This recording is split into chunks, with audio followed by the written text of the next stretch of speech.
दोस्तों, भारतीय प्रधानमंत्री नरेंद्र मोदी जापान पहुंच चुके हैं और एक जबरदस्त तोहफा जापान की तरफ से भारत को दिया गया है। जिस टेक्नोलॉजी का बादशाह जापान है, अब वह टेक्नोलॉजी भारत के साथ शेयर करने के लिए जापान तैयार है और चीन के ऊपर से अपनी डिपेंडेंसी जापान खत्म करने जा रहा है। इसके अलावा हमारी दूसरी खबर एनर्जी सेक्टर से आ रही है। अमेरिका और यूरोपीय यूनियन के सैंक्शन की वजह से एनर्जी सेक्टर में इस समय अफरा तफरी मची हुई है और इसी बीच भारत ने यूएई के साथ एक बड़ा समझौता किया है जो कि भारत की ऊर्जा सुरक्षा को सुनिश्चित करेगा। दोनों खबर काफी इंटरेस्टिंग है, इसीलिए वीडियो को अंत तक जरूर देखिएगा।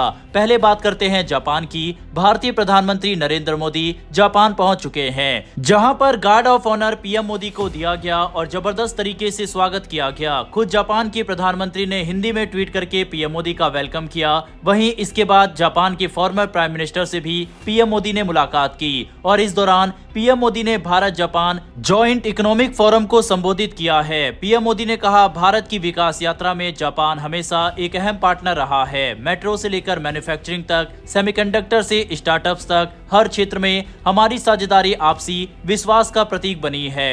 इस विजिट के दौरान क्वाड समिट को लेकर भी चर्चा होने वाली है, क्योंकि जिस तरह से डोनाल्ड ट्रंप हरकतें कर रहे हैं, ऐसे में क्वाड का भविष्य अब अंधकार में दिखाई दे रहा है। इसके अलावा चीन के साथ इस समय भारत और ऑस्ट्रेलिया दोनों ही देश अपने संबंधों को मजबूत करने की तरफ बढ़ रहे हैं, जबकि क्वाड को चीन को ध्यान में रखकर ही बनाया गया था। चलिए अब बात करते हैं जापान के तोहफे के बारे में। दरअसल आज दुनिया भर में टेक्नोलॉजी और मैन्युफैक्चरिंग को लेकर बड़ी हलचल मची हुई है और इसी कड़ी में भारत और जापान एक नया कदम उठाने जा रहे हैं। दोनों देश मिलकर एक ऐसा प्लान बना रहे हैं जिसमें पुराने लेकिन बेहद जरूरी सेमीकंडक्टर और एलसीडी स्क्रीन जैसी टेक्नोलॉजी की प्रोडक्शन इंडिया में शिफ्ट की जाएगी। इसका मतलब यह है कि अब जिन प्रोडक्ट्स को अभी तक चीन में बनाया जाता था, उन्हें धीरे धीरे भारत में तैयार किया जाएगा। असल में ये तकनीकें लेगेसी टेक्नोलॉजीज कहलाती है। ये सबसे नई और एडवांस चिप्स या स्क्रीन नहीं होती, लेकिन इनका इस्तेमाल हमारी रोजमर्रा की जिंदगी के उन उपकरणों में होता है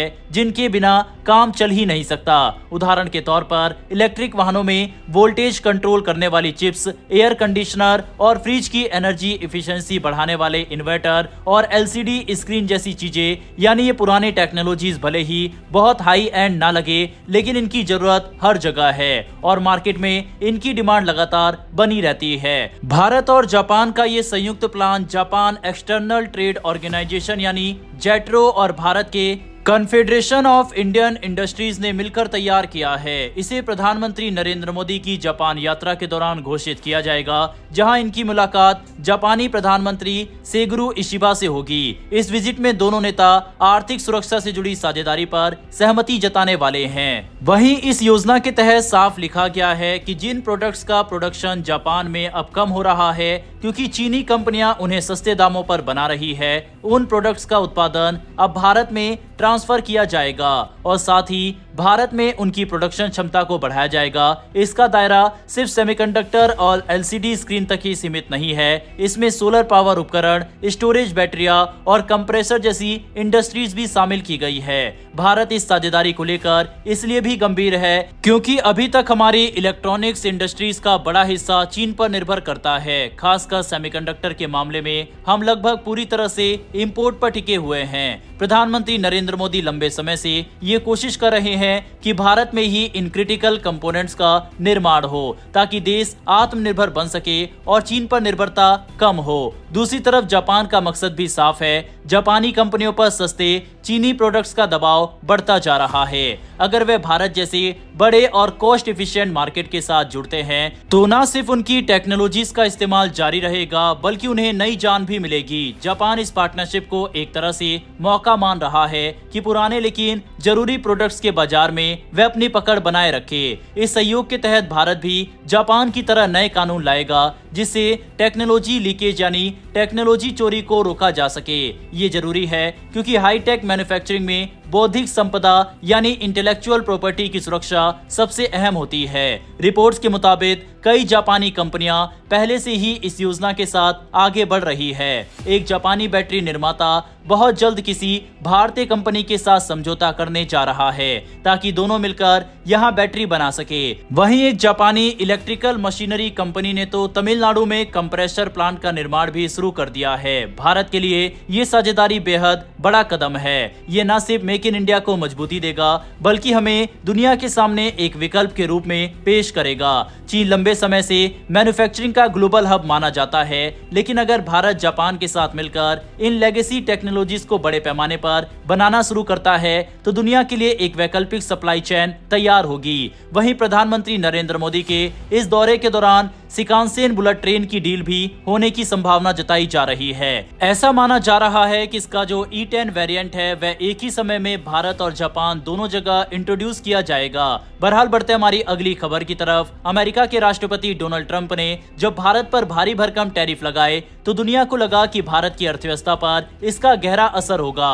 शुरुआत में तो सरकार ने कहा कि इनका तुरंत कोई बड़ा असर नहीं दिखेगा, लेकिन आने वाले महीनों में चुनौतियां जरूर सामने आएंगी। ऐसे माहौल में भारत ने पहले से ही अपनी तैयारी शुरू कर दी। सरकार ने तय किया है कि अगर अमेरिका दबाव बनाएगा तो हम अपने दोस्तों और साझेदार देशों तक पहुंच बढ़ाकर अपनी जरूरतें पूरी करेंगे।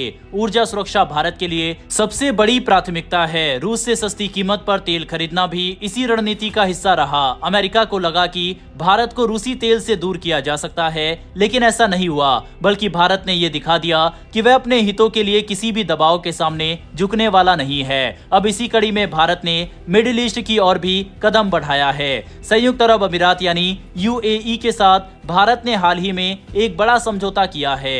Abu Dhabi national oil company और इंडियन ऑयल कॉरपोरेशन के बीच 15 साल का करार हुआ है। इसके तहत UAE हर साल भारत को 10 लाख टन LNG उपलब्ध कराएगा। इतना ही नहीं, इस समझौते के बाद 2029 तक अबू धाबी भारत का सबसे बड़ा LNG सप्लायर बन जाएगा। ये डील भारत के लिए इसलिए खास है क्योंकि ये सिर्फ ऊर्जा की जरूरतें पूरा करने वाला समझौता नहीं है, बल्कि भारत और UAE के रिश्तों को नई मजबूती देने वाला कदम भी है। पिछले एक दशक में दोनों देशों के बीच व्यापार और रणनीतिक संबंध लगातार गहरे हुए हैं और अब ऊर्जा क्षेत्र में ये साझेदारी उन रिश्तों को और पक्का कर देगी। भारत लंबे समय से कहता आ रहा है कि उसकी प्राथमिकता अपनी ऊर्जा सुरक्षा है। अमेरिका के टैरिफ और दबाव के बावजूद भारत ने ये साफ कर दिया है कि वह अपने लिए बेहतर विकल्प तलाशने में सक्षम है। रूस से तेल खरीदना और अब UAE से LNG सुनिश्चित करना इस बात का सबूत है कि भारत के पास भरोसेमंद साझेदार की कमी नहीं है। इस करार से भारत की ऊर्जा नीति को भी ताकत मिलेगी।